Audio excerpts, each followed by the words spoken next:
10th class.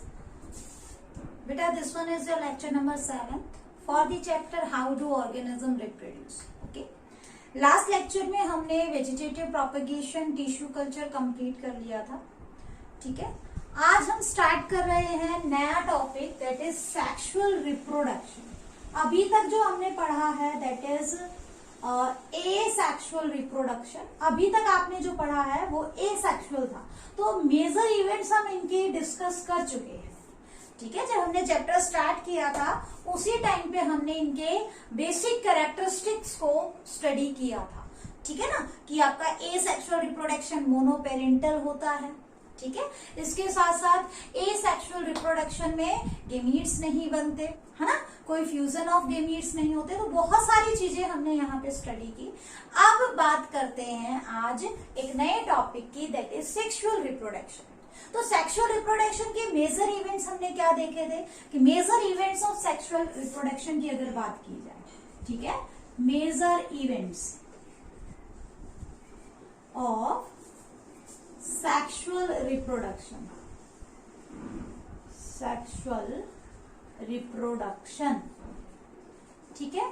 Major events क्या क्या है, हालांकि हम पहले ही पढ़ चुके हैं, बट देखो यहाँ पे हमें कुछ कुछ चीजें और पढ़नी है. सबसे पहली बात देखो, ये बाई पेरेंटल होता है, दो पेरेंट्स होते हैं. ठीक है ना, और दोनों के अंदर क्या है, जर्म सेल्स की फॉर्मेशन हो रही है, रिप्रोडक्टिव सेल्स की फॉर्मेशन हो रही है, जिनको हम क्या बोलते हैं, सेक्स सेल्स बोल दो, या फिर आप क्या बोल सकते हो, जर्मिनेटिव सेल्स बोल दो, आप जर्म सेल बोल सकते हो, आप गेमीट्स भी बोल सकते हो. ठीक है ना. तो सबसे पहले देखो, कैसा भी ऑर्गेनिज्म उसका रिप्रोडक्टिव सिस्टम डेवलप होना चाहिए. ठीक है ना. तो सबसे पहला इवेंट क्या है, development of reproductive organs. Development of reproductive organs. ठीक है. रिप्रोडक्टिव ऑर्गन्स बेसिकली चाहे वो प्लांट हो चाहे एनिमल हो, किसी टाइप का भी हो, तो रिप्रोडक्टिव ऑर्गन की क्या करते हैं हम, डेवलपमेंट के बारे में स्टडी करेंगे कि किस टाइप के. देखो ये एक तरीके से आपको बताएगा कि सेक्सुअल रिप्रोडक्शन में आप कैसे पढ़ोगे. ठीक है ना. हम कैसे प्रोसीड करेंगे इस टॉपिक पे. सबसे पहले हम रिप्रोडक्टिव ऑर्गन्स को पढ़ेंगे. ठीक है. Male reproductive organ, female reproductive organ.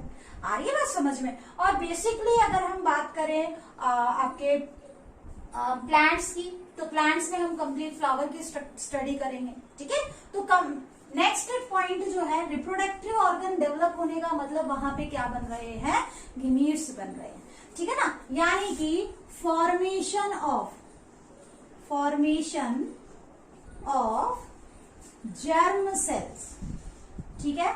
जिनको हम क्या बोल सकते हैं, इनको आप सेक्स सेल्स भी बोल सकते हो, या इनको हम क्या बोल सकते हैं, गेमीट्स भी बोल सकते हैं.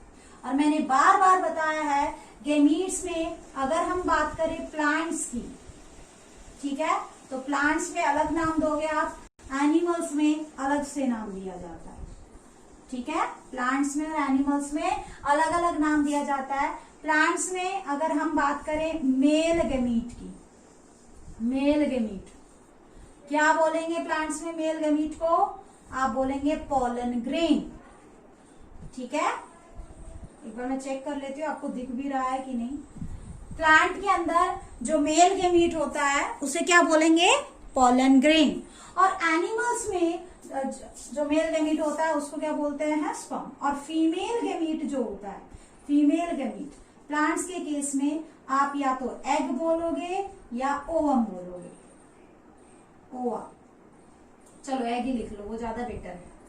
ठीक है. ये साइन ध्यान में रखना, मेल का साइन कैसा होता है, फीमेल का साइन कैसा होता है.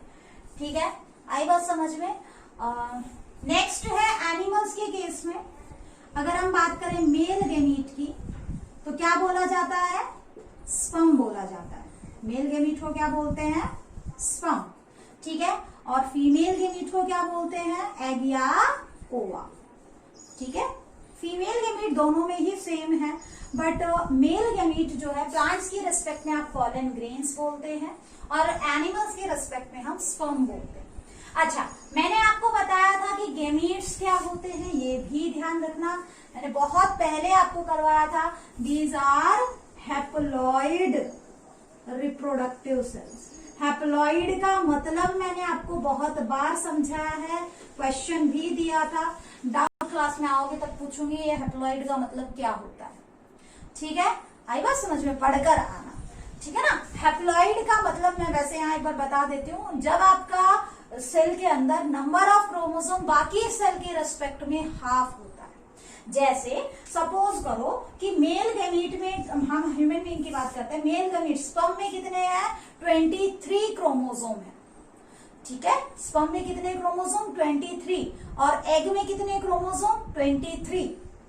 ठीक है, लेकिन एक नॉर्मल बॉडी सेल की बात करें, एक नॉर्मल सोमेटिक सेल की बात करें, जो गैमीट नहीं है उसकी बात करें, तो उसके अंदर कितने होंगे, 23 पेयर, टोटल 46 क्रोमोसोम। यहाँ पे हमेशा हाफ नंबर ऑफ क्रोमोसोम आपको मिलेंगे। आ रही है बात समझ में। ठीक है, अब ऐसा क्यों होता है वो मैंने आपको स्टार्टिंग के लेक्चर्स में समझाया है, एक बार देख लेना। फिर भी आपको नहीं आ रहा है तो मुझसे पूछ लेना डाउट क्लास में। ठीक है ना। तो देखो अब क्या है, तो ये सेकंड स्टेप क्या हुआ आपका, फॉर्मेशन ऑफ जर्म सेल्स, यानी कि गैमीट्स की फॉर्मेशन होना। एक बार स्क्रीनशॉट ले लो इसकी। अब जैसे ही गैमीट्स बन गए तो गैमीट्स का क्या होगा, फर्टिलाइजेशन। ठीक है, गैमीट्स का यानी कि फ्यूजन ऑफ गैमीट्स। आई बात समझ में। ठीक है, फ्यूजन ऑफ गैमीट्स।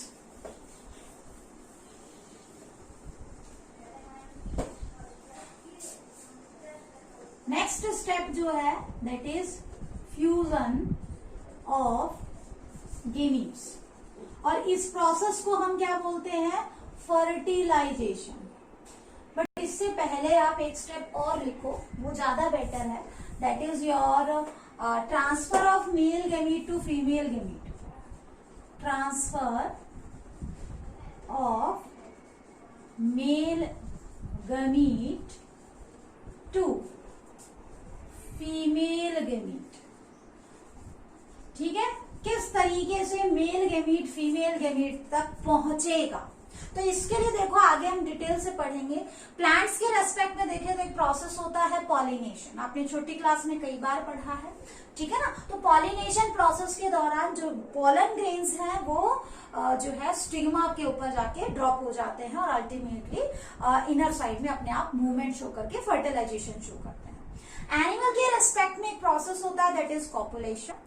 ठीक है, आगे समझाएंगे कॉपुलेशन क्या होता है। तो उसके थ्रू क्या है, जो है मेल गैमीट फीमेल गैमीट तक अपने आप पहुंच जाता है। ठीक है, नेक्स्ट स्टेप क्या है, अब जैसे ही मेल गैमीट फीमेल गैमीट के नजदीक पहुंचेगा, there will be fusion of male and female gamete. Male और फीमेल गैमीट का फ्यूजन होगा और इस स्टेप को हम क्या बोलेंगे, फर्टिलाइजेशन। ठीक है, फर्टिलाइजेशन। ठीक है ना, दैट वेरी यूनिक प्रोसेस और very critical process for the sexual reproduction. आई बात समझ में। फर्टिलाइजेशन इंटरनल भी हो सकता है, फर्टिलाइजेशन एक्सटर्नल भी हो सकता है, यानी with in the body of the organism भी हो सकता है and out of the body of the organism भी फर्टिलाइजेशन हो सकता है। नेक्स्ट देखो, फर्टिलाइजेशन के बाद अब जैसे ही फर्टिलाइजेशन होगा तो क्या होगा, ऑब्वियसली मेल गैमीट में 23 क्रोमोसोम आपने देखे थे, फीमेल गैमीट में नेक्स्ट 23, तो टोटल 46 क्रोमोसोम बने। और जो सेल आपका फर्स्ट डिप्लॉइड सेल बनेगा that is formation of zygote. ठीक है, जाइगोट क्या है, फर्स्ट डिप्लॉइड सेल। ठीक है, फॉर्म्ड इन एन ऑर्गेनिज्म। कोई भी एक ऑर्गेनिज्म जिसके अंदर सबसे पहला डिप्लॉइड सेल अगर कोई बनता है दैट इज जाइगोट, या आप यूं कह सकते हो फर्टिलाइज्ड एग। दूसरी डेफिनेशन क्या दे सकते हो इसकी, फर्टिलाइज्ड एग। जब एग की फर्टिलाइजेशन हो जाए यानी कि स्पर्म का फ्यूजन हो जाए तो उस फर्टिलाइज्ड एग को क्या बोला जाता है, जाइगोट बोला जाता है। अब जाइगोट की क्या होती है, डेवलपमेंट। ठीक है, तो हमें ये सारे स्टेप्स पढ़ने हैं, डेवलपमेंट ऑफ जाइगोट। आगे चल के अब ये जो जाइगोट है वो नई प्रोजेनी बनाएगा। ठीक है, ह्यूमन बीइंग के केस में एक नई बेबी की फॉर्मेशन हो जाएगी, एनिमल के केस में एक नई बेबी की फॉर्मेशन हो जाएगी। प्लांट्स के रेस्पेक्ट में देखें तो सीड बन जाएंगे, ठीक है ना। सीड की फॉर्मेशन होगी और फिर वो सीड मतलब कि फ्रूट के अंदर सीड की फॉर्मेशन होती है और वो सीड धीरे धीरे फिर हम जो है वापस से जर्मिनेट करेंगे तो नया ऑर्गेनिज्म डेवलप कर जाएगा। तो देखो ये कुछ यूनिक स्टेप हैं that are performed during sexual reproduction throughout the life, ठीक है। सभी के अंदर यही प्रोसेस हो रहे हैं। जो ऑर्गेनिज्म सेक्सुअल रिप्रोडक्शन शो कर रहे हैं उसमें जितने भी एनिमल्स हैं आपके लगभग सारे आ गए जो सेक्सुअली रिप्रोड्यूस करते हैं। जितने भी प्लांट्स हैं जनरली आपकी एंजियोस्पर्म की जो कैटेगरी है, ठीक है, वो सारे के सारे इससे बिलोंग करते हैं। तो वही सिंपल सिंपल से स्टेप्स है। सबसे पहले सेक्सुअल ऑर्गन की डेवलपमेंट होती है, इसके बाद जब ऑर्गन डेवलप हो जाते हैं तो वहां पे गेमीट्स बनते हैं। गेमीट्स जब बनते हैं तो उनका ट्रांसफर होगा एक प्रॉपर टाइम पे। जब ट्रांसफर होगा तो फ्यूजन होगा, फ्यूजन होने से जाइगोट बनेगा, जाइगोट फिर क्या होगी, डेवलपमेंट होगी, ठीक है। जब वो डेवलप करेगा तो एक न्यू ऑर्गेनिज्म बन जाएगा and that is called reproduction, ठीक है ना। तो आज हम जो टॉपिक स्टार्ट कर रहे हैं दैट इज, एक बार इसका स्क्रीनशॉट ले लो अच्छा। आज जो टॉपिक स्टार्ट कर रहे हैं that is sexual reproduction in case of plants, ठीक है। पहले प्लांट्स का कंप्लीट करेंगे, बाद में एनिमल वाले पे प्रोसीड करेंगे। तो हेडिंग आपने डालनी है sexual reproduction in plants, sexual reproduction in plants, ठीक है। प्लांट्स में सेक्सुअल रिप्रोडक्शन स्टार्ट कर रहे हैं हम, ठीक है ना। और वो भी बेसिकली आपके फ्लावरिंग प्लांट्स जो है, ठीक है। तो देखो प्लांट्स की जहां तक बात है, प्लांट्स के दो पार्ट होते हैं, एक तो वेजिटेटिव पार्ट और एक होता है रिप्रोडक्टिव पार्ट, ठीक है। प्लांट की अगर मैं बात करूं तो प्लांट के दो पार्ट्स होते हैं, ठीक है। बेसिकली एक तो क्या बोलोगे, वेजिटेटिव पार्ट, वेजिटेटिव पार्ट, ठीक है ना। वेजिटेटिव पार्ट में क्या आएगा आपका, रूट, हम कर चुके हैं ये, रूट, स्टेम, लीव्स, ठीक है। और अगर हम बात करें रिप्रोडक्टिव पार्ट की, रिप्रोडक्टिव पार्ट, तो रिप्रोडक्टिव पार्ट में क्या आएगा, बेसिकली रिप्रोडक्टिव पार्ट में क्या आएगा, फ्लावर, ठीक है। आई बात समझ में। प्लांट्स में जो रिप्रोडक्शन है वो फ्लावर के अंदर होगा, सेक्सुअल रिप्रोडक्शन। हालांकि ये भी रिप्रोड्यूस करते हैं, उसके लिए हमने पहले पढ़ा है वेजिटेटिव प्रोपगेशन। आई बात समझ में। अब मुझे ये बताओ कि आप फ्लावर को कैसे जो है डिफाइन करोगे। How will you define flower, क्या है फ्लावर, ठीक है। चलो एक लाइन में आप बोल सकते हो it is reproductive part of plant, ठीक है। लेकिन अगर हम देखेंगे किस तरीके का है, बायोलॉजिकल टर्म में देखें तो इट इज कंडेंस्ड शूट। क्या है ये, कंडेंस्ड शूट है। शूट आप सभी को पता है जो रूट से ऊपर डेवलप कर रहा है दैट इज शूट, है ना। और शूट में आपको क्या दिखाई देते हैं, स्टेम और लीव्स। रूट तो जनरली रेयर होती है ना। और उसमें भी मैंने वर्ड जोड़ दिया है कंडेंस्ड, यानी कि इकट्ठा। यहाँ पे क्या होता है, चीजें मॉडिफाइड है। जो लीव है वो आपके अलग पार्ट में मॉडिफाई हो गई है, जो स्टेम है वो अलग पार्ट में, रिप्रोडक्टिव पार्ट में मॉडिफाई हो गई है, ठीक है ना। तो अगर हम बात करें रिप्रोडक्टिव, क्योंकि देखो हमें पढ़ना है सेक्सुअल रिप्रोडक्शन, तो we will proceed over reproductive parts, not on these parts. Okay, so let's begin with reproductive parts of plant, ठीक है। तो पहले हम फ्लावर को समझते हैं कि फ्लावर के अंदर बेसिकली क्या क्या चीजें हैं। स्क्रीनशॉट नहीं लिया शायद, कोई बात नहीं, मैं भेज दूंगी आपको, या पीछे करके बैक करके आप ले लेना स्क्रीनशॉट। बात करते हैं हम फ्लावर की, ठीक है। फ्लावर की बात करते हैं। तो फ्लावर के अंदर देखो, पहले मैं आपको समझा देती हूँ, फिर इसका क्या लेंगे हम, थोड़ा सा डायग्रामेटिक व्यू लेंगे, ठीक है। सबसे पहले देखो बात करते हैं, फ्लावर के अंदर भी आपको दो पार्ट मिलेंगे। कुछ तो होते हैं एसेंशियल पार्ट, एसेंशियल पार्ट, ठीक है। एसेंशियल का मतलब इंपॉर्टेंट पार्ट है, they are reproductive part, main reproductive part बोलो आप, ठीक है। मेन रिप्रोडक्टिव पार्ट, ठीक है। वहीं पे अगर हम बात करें दूसरे पार्ट्स की, that are non essential part, non essential part. दोनों में क्या डिफरेंस है, दोनों में इनको एसेसरी पार्ट भी बोलते हैं, एसेसरी पार्ट्स, ठीक है। क्या डिफरेंस है दोनों के अंदर, ध्यान रखना they produce gametes, they produce gametes, ठीक है, ये गेमीट्स की फॉर्मेशन करते हैं। और ये क्या करते हैं, ये गेमीट नहीं बनाएंगे but they help in the process of reproduction. Gamete नहीं बना रहे हैं लेकिन रिप्रोडक्शन के प्रोसेस में कहीं ना कहीं हेल्प कर रहे हैं। तो इनको क्या लिखेंगे, they help in process of reproduction, ठीक है, but never produce gamete, no never produce gamete, gamete produce नहीं करेंगे, they will never produce gamete. आई बात समझ में, ठीक है। तो ये हो गए फ्लावर के पार्ट्स। अब जो एसेंशियल पार्ट है इसमें हम देखते हैं दो पार्ट। ऑब्वियसली फ्लावर है, मेल फीमेल दोनों पढ़ना है। तो एक तो होता है female reproductive part, female reproductive part, ठीक है। मैं चेक करती हूँ आपको दिख रहा है कि नहीं। फीमेल रिप्रोडक्टिव पार्ट, ठीक है। और दूसरा जो है that is your male reproductive part, ठीक है। दूसरा पार्ट जो आएगा male reproductive part,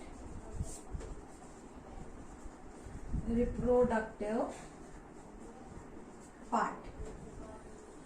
female reproductive part जो है और जो मेल रिप्रोडक्टिव पार्ट है, ठीक है, इनके नाम आपने छोटी क्लास में पढ़े होंगे, ठीक है। फीमेल रिप्रोडक्टिव पार्ट को क्या बोलते हैं, पिस्टिल, ठीक है, या फिर क्या बोलोगे, कार्पल। और मेल रिप्रोडक्टिव की पार्ट की जहां तक बात है वहां पे क्या बोलोगे आप, स्टेमेन, स्टेमेन, ठीक है। पिस्टिल या कार्पल और इसको बोलते हैं स्टेमेन, ठीक है। अब जो पिस्टिल और कार्पल है इनको आगे हम पढ़ेंगे। इसके तीन पार्ट होते हैं, आगे डिटेल से हम करेंगे। Stigma, style, ovary. स्टेमेन के फिर दो पार्ट होते हैं, ठीक है, एंथर एंड फिलामेंट। एंथर के अंदर पोलन ग्रेन प्रोड्यूस होते हैं, तो उसको हम आगे डिस्कस करेंगे। फिलहाल के लिए आप जस्ट पार्ट याद करो। बात करते हैं एक्सेसरी पार्ट्स की, ठीक है। तो यहाँ पे बेसिकली आपको क्या क्या देखने के लिए मिलेगा, आपको पेटल्स देखने के लिए मिलती हैं, कलरफुल जो होती हैं, ठीक है। आपको सेपल्स देखने के लिए मिलती हैं, ग्रीन कलर की जो लीफ लाइक स्ट्रक्चर्स होती हैं। आपको थैलेमस देखने के लिए मिलता है, आगे समझाऊंगी थैलेमस क्या होता है, ठीक है। और अल्टीमेटली आपको थैलेमस को हम रिसेप्टिकल भी बोलते हैं, रिसेप्टिकल, ठीक है। और अल्टीमेटली बात करें एक आपको स्ट्रक्चर और मिलेगा, पेडिसिल, ठीक है, स्टॉक ऑफ फ्लावर जिसको आप बोल रहे हो, ठीक है ना। तो एक बार इसका स्क्रीनशॉट ले लो। अगर अच्छे से दिखाई नहीं दे रहा है तो मैं एक बार आपको दिखा देती हूँ। अब इसका स्क्रीनशॉट ले लो सभी बच्चे। स्टार्ट करते हैं फ्लावर के डायग्राम की, ठीक है। किस तरीके का डायग्राम होता है फ्लावर में, देखो आप सभी को बिना देखे ये डायग्राम बनाना आना चाहिए। बहुत ही इजी सा डायग्राम है, ठीक है, बहुत ही इजी सा है। कैसे, देखो सबसे पहले आपको कैसे बनाना है, देखो मेरे साथ साथ ड्रॉ करना। आप हेडिंग डालोगे structure of flower, structure of flower, ठीक है, स्ट्रक्चर ऑफ फ्लावर। तो देखो सबसे पहले कुछ इस तरीके से आपको बनानी है stigma, then style and then ovary. ये बन गया एक पिस्टल, ठीक है। और ये जनरली किसके ऊपर होता है, एक स्वॉलन स्ट्रक्चर होता है, ठीक है। जैसे आप सभी ने मैरीगोल्ड देखा है, गेंदा देखा है ना, गेंदे के ऊपर से आप सारी पेटल्स निकाल देते हो तो आपको एक स्वॉलन बेस मिलता है, ठीक है। ऐसा जैसे जैसे आपका बाल्ड एरिया हो, बाल्ड, अरे गंजे गंजे जैसा नहीं दिखता है, ठीक है ना, that is your thalamus. Thalamus यानी कि वो जगह जहां पे आपके सारे के सारे जो फ्लोरल पार्ट्स हैं वो अटैच्ड हैं, वो बेस वाला रीजन जिसपे सारे फ्लोरल पार्ट्स अटैच हैं। तो ये जो हमने बनाया है, दिस वन इज स्टिग्मा, ये क्या बना दिया हमने, स्टिग्मा, आगे डिस्कस करेंगे। ठीक है, ये क्या बना दिया हमने, स्टाइल, और ये क्या बना दिया हमने, ओवरी। स्टिग्मा, स्टाइल, ओवरी, तीनों से मिलकर क्या बनता है आपका, एक पिस्टिल, या इसी को आप क्या बोल देते हो, कार्पल। ठीक है, स्टिग्मा, स्टाइल, ओवरी। ठीक है ना। अब देखो, ये आपने बनाया है फीमेल रिप्रोडक्टिव पार्ट, और जिसके ऊपर आपने इसको अटैच किया है उस रीजन को हम क्या बोलेंगे, थैलेमस। ठीक है, इस रीजन को हम क्या बोलेंगे, this region is known as thalamus. ठीक है, या फिर इसको क्या बोलते हैं, रिसेप्टेकल। अगर नहीं दिखाई दे रहा है तो लास्ट में दिखा दूंगी अच्छे से।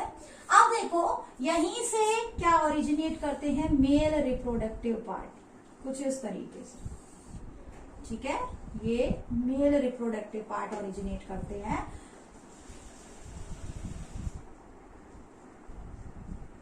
कुछ इस तरीके से, और इनके टिप पे ऐसे करके कुछ नॉब लाइक स्ट्रक्चर होता है। आप एक भी बना सकते हो, आप एक से ज्यादा भी बना सकते हो। सभी ने चाइना रोज का फ्लावर देखा होगा बच्चों। कल जब आपकी डाउट क्लास होगी ना, तो वहां पे आपको फ्लावर दिखाऊंगी मैं, वहां पे एक एक पार्ट आपको दिखाएंगे अच्छे से। तो सभी बच्चे डाउट क्लास में आना, ठीक है, ताकि आपको फ्लावर मैं दिखा सकूं। चाइना रोज हम लेंगे, ये जो आपको दिखाई दे रहा है, ठीक है ना, यहाँ पे इसको क्या बोलते हैं, this is known as anther. एक बार मैं चेक कर लो दिखता है कि नहीं, एंथर। ठीक है, और इसके अंदर ये जो स्टॉक लाइक स्ट्रक्चर, ये जो बल्ब लाइक स्ट्रक्चर था, इसको बोलते हैं एंथर, और जो ये स्टॉक लाइक स्ट्रक्चर है, इसको बोलते हैं फिलामेंट। ठीक है, और इन दोनों को मिला के हम क्या बोलते हैं, स्टेमेन। ठीक है, इन दोनों को मिला के क्या बोला जाता है, स्टेमेन, मेल रिप्रोडक्टिव पार्ट। तो ये तो आपने बना दिया रिप्रोडक्टिव पार्ट। ठीक है, अब आपको फ्लावर में अलग अलग कलरफुल क्या मिलती है, लीफ लाइक स्ट्रक्चर्स मिलती है, और उन लीफ लाइक स्ट्रक्चर्स को हम क्या बोलते हैं, पेटल्स। ठीक है, उन लीफ लाइक स्ट्रक्चर्स को क्या बोला जाता है, पेटल्स। आ रही है बात समझ में।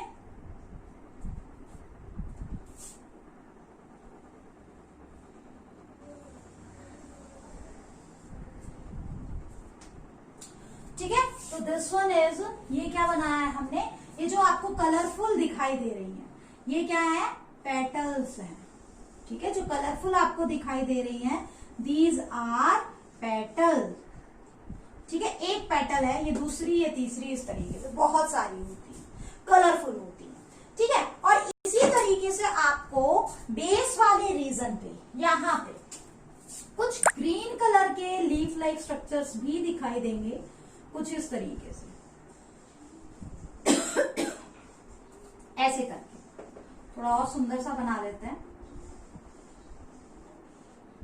ठीक है, कुछ इस तरीके से मैं कल आपको दिखाऊंगी फ्लावर के अंदर। ठीक है, डाउट क्लास में आओगे जब आपको दिखा देंगे। ये क्या है, इनको बोलते हैं सेपल्स। आई बात समझ में, इनको क्या बोलोगे, सेपल्स बोलते हैं। और यहाँ पे ये जो स्टॉक आपको दिखाई दे रही है, जिससे फ्लावर अटैच रहेगा किसी पर्टिकुलर प्लांट से, उसको क्या बोलते हैं, पेडिसिल बोलते हैं। आई बात समझ में। तो देखो, फ्लावर ये है आपका कंप्लीट फ्लावर का स्ट्रक्चर। बहुत ही इजी सा डायग्राम है, आप सभी को बनाना आना चाहिए। ठीक है ना, इसीलिए मैंने आपके सामने बनाया है। This is complete diagram of flower. तो देखो, यहाँ पे ये फीमेल रिप्रोडक्टिव पार्ट है, ये मेल रिप्रोडक्टिव पार्ट है। ध्यान रखना, जो रिप्रोडक्टिव पार्ट है वो अंदर की तरफ होंगे, और इनको प्रोटेक्ट करने के लिए बाहर से क्या है, कुछ एक्सेसरी पार्ट है, जैसे कि पेटल, सेपल्स। ठीक है, ये इनको प्रोटेक्ट कर रहे हैं। अब हमें देखना है इन सभी का फंक्शन क्या होता है और किस टाइप के ये होते हैं रिटर्न फॉर्म में। लेकिन पहले मैं आपको समझा देती हूँ, रिटर्न फॉर्म में मैं आपको लिख कर दे दूँ। ठीक है, देखो, बात करते हैं किससे, चलो इसके लिए फिर हम अलग से लगा ही देंगे। एक बार टाइम चेक कर लेते हैं, आपका वीडियो का टाइम कितना हो गया है। अभी तो 24 मिनट्स हुई, कर लेते हैं। देखो, एक बार मैं समझा देती हूँ 5 मिनट्स के अंदर, उसके बाद लिख लेंगे इसको। देखो, ये क्या है, फीमेल रिप्रोडक्टिव पार्ट है। स्टिग्मा स्टाइल ओवरी, 3 हिस्से होते हैं। सीबीएसई बोर्ड में कई बार क्वेश्चन आता है, ठीक है, कि female reproductive parts in plant को ड्रॉ करके एक्सप्लेन करो। उस केस में आपको सिर्फ इतना सा ही बनाना, ठीक है। अब ये जो स्टिग्मा स्टाइल, ये क्या है? स्टिग्मा क्या है आपका? स्टिकी भी हो सकता है, जस्ट एक फ्लैट प्लेटफॉर्म है जहां पे स्टेमन आके लैंड करेगा, स्टेमन आके गिर जाता है, ठीक है। कल करेंगे इस वाले पार्ट को हम। उसके बाद ये एक लॉन्ग ट्यूब होती है जो स्टिग्मा को किससे अटैच कर रही है? ओवरी से। ओवरी क्या है? एक स्वॉलन बेसल एरिया है, नीचे बेस, यानी कि बेस का मतलब बेसल पार्ट, यानी कि नीचे वाला part, swollen basal part of the carpel या पिस्टल आप बोल सकते हो, ठीक है। काम क्या होता है? इसके अंदर एक स्ट्रक्चर बनता है दैट इज ओव्यूल, ठीक है, जिसमें एग प्रेजेंट होता है। आई बात समझ में? ये क्या है? इसके अंदर ओव्यूल होता है जहां पे एग की प्रोडक्शन होती है, ठीक है ना। अब देखो तो ये हो गया फीमेल रिप्रोडक्टिव पार्ट। काम क्या होगा? एग प्रोडक्शन, ठीक है। दूसरा ये मेल रिप्रोडक्टिव पार्ट, ठीक है ना। इसके 2 हिस्से, एंथर, फिलामेंट। एंथर के अंदर क्या होते हैं? पॉलन ग्रेन्स प्रोड्यूस होते हैं। आपसे कोई पूछ ले प्लांट में पॉलन ग्रेन कहाँ प्रोड्यूस होते हैं? एंथर के अंदर, ठीक है। तो एंथर में क्या होगा? पॉलन ग्रेन्स प्रोड्यूस होते हैं। इसके अलावा फिलामेंट का क्या काम है? देखो कई बार पूछ लेते हैं कि name the part of स्टेमन, okay, that is not producing gamete, ये एक्सेसरी पार्ट ऑफ स्टेमन बोल दिया तब, ठीक है। तो इसका काम रिप्रोडक्शन में नहीं है, ये जस्ट क्या कर रहा है? गैमीट प्रोड्यूस नहीं कर रहा है, ये जस्ट इसको अटैच किए हुए है। तो आपसे पूछ ले sterile part of anther, sterile यानी कि जो फर्टाइल नहीं है, जो गैमीट नहीं बना रहा है ना। तो आपसे कोई पूछे sterile part of anther, sorry sterile part of स्टेमन, तो यू विल आंसर फिलामेंट। आपसे कोई पूछ ले fertile part of anther, you will answer sorry स्टेमन, तो आपने आंसर क्या करना है? एंथर, क्योंकि एंथर के अंदर पॉलन ग्रेन प्रोड्यूस होते हैं, ठीक है। इसके अलावा देखो बात करते हैं पेटल्स की। Petals are colourful leaf like structures, ठीक है। कलरफुल लीफ लाइक स्ट्रक्चर्स होते हैं जो प्रोटेक्शन का काम कर रहे हैं। इनका काम क्या है? एक तो रिप्रोडक्टिव पार्ट्स को प्रोटेक्ट करना, ठीक है, और दूसरा काम क्या है कि they will attract insect for pollination. Pollination आप छोटी क्लास में पढ़ चुके हो, transfer of male gamete to female gamete in case of plant, ठीक है, that is known as pollination. तो पॉलिनेशन के लिए ऑब्वियसली एक एजेंट की जरूरत पड़ती है प्लांट्स में, क्योंकि वो खुद तो मूव करके जाएंगे नहीं, कुछ एक प्लांट्स में, सभी में नहीं, कुछ एक प्लांट्स के अंदर, ठीक है। ऐसे प्लांट्स के अंदर जहां पे सेल्फ पॉलिनेशन होता है वहां पे एजेंट्स की जरूरत नहीं पड़ती, बट फिर भी ये क्या होती है? कलरफुल लीफ लाइक स्ट्रक्चर्स होते हैं। किसी का कैसा कलर होगा, किसी का कैसा, ठीक है ना। अब देखो तो फंक्शन मैंने बता दिया है। नेक्स्ट बात करते हैं सेपल्स की। ये ग्रीन कलर के क्या होते हैं? लीफ लाइक स्ट्रक्चर्स होते हैं जो जनरली बेस वाले रीजन में होते हैं। काम क्या होता है इनका? इंपॉर्टेंट है, कई बार आया हुआ भी है। देखो सेपल्स एक तो ग्रीन कलर के हैं तो ऑब्वियसली फोटोसिंथेसिस करेंगे, ठीक है। प्लस दूसरा काम क्या है कि जब आपका फ्लावर बड बनता है, देखना ये नोटिस करना आप, जब फ्लावर बड बनता है, फ्लावर बड मतलब जहां पे फ्लावर आने वाला होता है, तो उससे पहले वो कली होती है, कली को हम बोलते हैं बड। फ्लावर की जो कली होती है ना, कली तो समझते होगे हिंदी में, ठीक है ना। तो उस टाइम पे देखना कि green part, green leaves like structures के अंदर वो पैक्ड होता है, उसको बोलते हैं बडिंग स्टेज।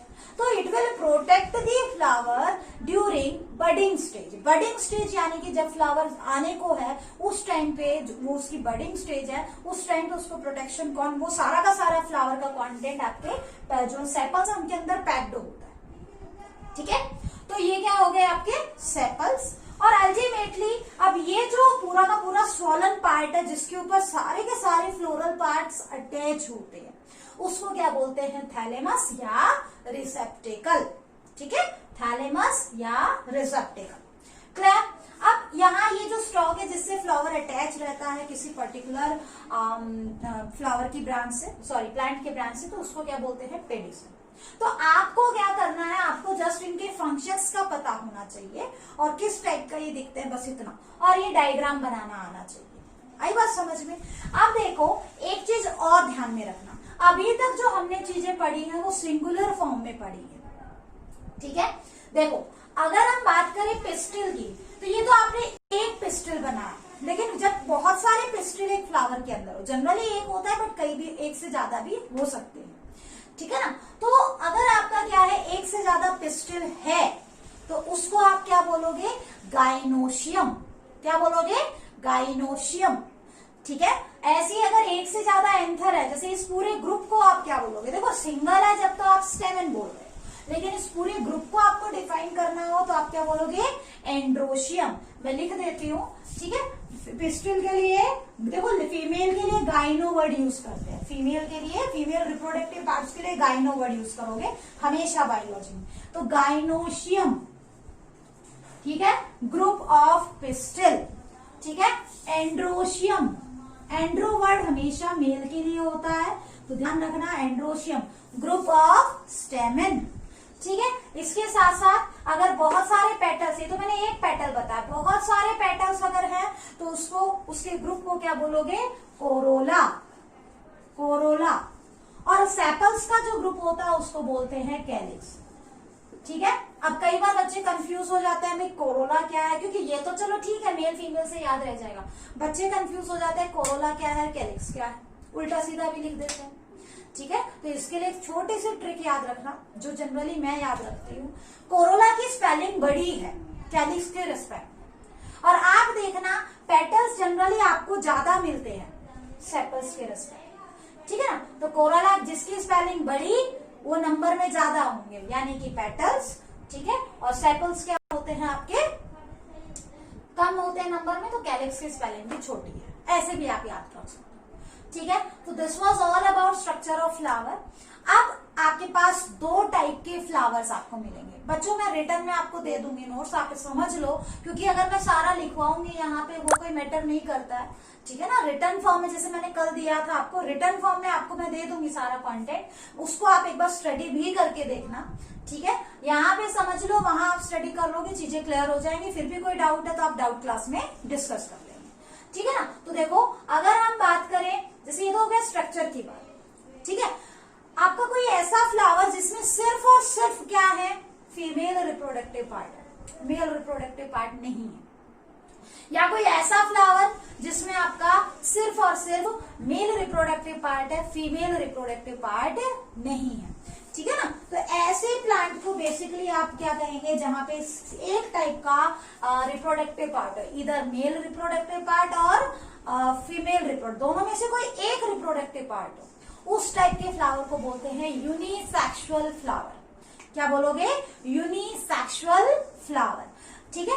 जनरली जैसे एग्जांपल के तौर पे हम देखें पपाया, आप सभी ने देखा होगा, अगर आपके घर में एक पपाया का पेड़ और आसपास कहीं दूर तक कोई पपाया नहीं है तो फ्लावर में फ्लावर तो आएंगे लेकिन फ्रूट्स नहीं आएंगे, फर्टिलाइजेशन नहीं हो पाता, ठीक है ना। तो इस तरीके से आपको याद रखना है। तो देखो पपाया जो है आपका यूनिसेक्सुअल फ्लावर का एग्जाम्पल है, ठीक है। ऐसे ही वाटरमेलन, ठीक है, यूनिसेक्सुअल फ्लावर का एग्जाम्पल है। आ रही बात समझ में, एक फ्लावर में एक ही टाइप का रिप्रोडक्टिव पार्ट है। अच्छा, नाम भी दिए जाते हैं, अगर सिर्फ पिस्टिल है तो पिस्टिलेट फ्लावर हो गए, सिर्फ स्टेमन है तो स्टेमिनेट फ्लावर हो गए। आ रही बात समझ में, सिर्फ फ्लावर के अंदर पिस्टिल है तो पिस्टिलेट फ्लावर, सिर्फ स्टेमन है तो स्टेमिनेट फ्लावर, और कैटेगरी कौन सी हो गई, यूनिसेक्सुअल फ्लावर। क्लियर, ठीक है। दूसरा क्या है आपका, जैसे डायग्राम में आप देख रहे हो कि एक फ्लावर में मेल रिप्रोडक्टिव पार्ट भी है और फीमेल रिप्रोडक्टिव पार्ट भी है, इस केस में हम इसको बोलेंगे बाइसेक्सुअल फ्लावर। तो आपने जो डायग्राम ड्रॉ किया है that is of bisexual flower. जैसे चाइना रोज हो गया, ठीक है, हिबिस्कस जिसको आप बोलते हो, ठीक है, और भी बहुत सारे फ्लावर जनरली आप बाइसेक्सुअल कंडीशन देखते हो। समझ में आ गया, ठीक है। तो इस तरीके से आपको जो है एग्जाम्पल ध्यान में रखने हैं। बाइसेक्सुअल में अगर हम देखें मस्टर्ड भी हो गया, mustard is also an example of your bisexual flower. Mango है बाइसेक्सुअल है, तो बहुत मतलब जनरली प्लांट्स में क्या है आपका बाइसेक्सुअल कैरेक्टर मिलता है। कुछ एक प्लांट्स है जो यूनिसेक्सुअल में आता है, कुकुम्बर यूनिसेक्सुअल में आता है, ठीक है। तो इस तरीके से आपको एग्जाम्पल ध्यान में रखने हैं। This was all about your flower. Return form में नोट्स में दे दूंगी, लेकिन एक बार नोट्स को पढ़कर देखना, अदरवाइज चीजें क्लियर नहीं होंगी, ठीक है। आई बात समझ में। कल के लेक्चर में हम पढ़ेंगे पॉलिनेशन क्या होता है, फर्टिलाइजेशन क्या होता है, एंड सीड की फॉर्मेशन कैसे होती है और जर्मिनेशन। ठीक है, तो आपका प्लांट का रिप्रोडक्शन कंप्लीट हो जाएगा। आई बात समझ में? नोट्स में आपको प्रोवाइड कर दूंगी। That's all for today's lecture. Thank you everyone.